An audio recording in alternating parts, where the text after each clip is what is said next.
what is Tartaria? I'm sure you've heard people talk about it.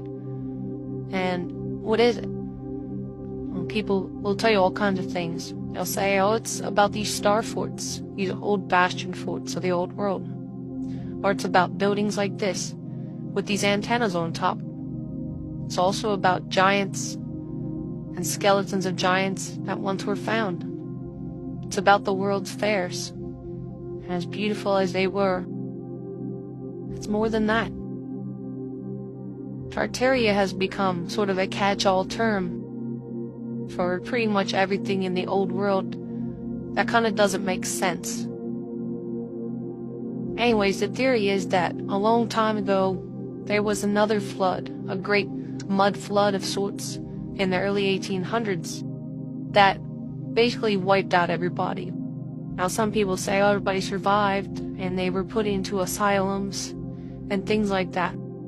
But either way, the general theory is that there was a bunch of people, the world was reset, and a new population began.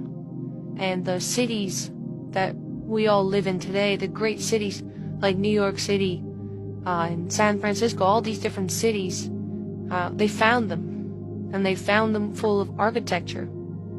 And that kind of spurred the so-called Industrial Revolution to where we had 1 billion people turn into 8 billion people.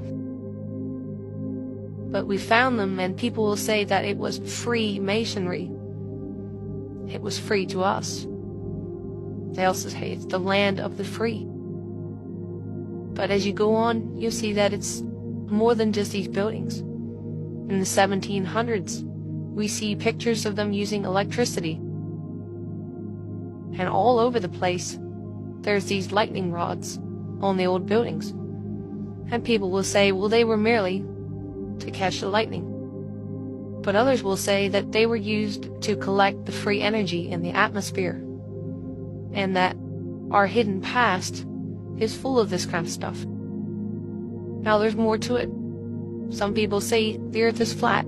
Some people say there's a hollow earth. As you can see, there's just a whole lot to it. But in the end, you can call it what you want. You can call it Tartaria, and people will say, well, there's no proof that Tartaria existed, but there is.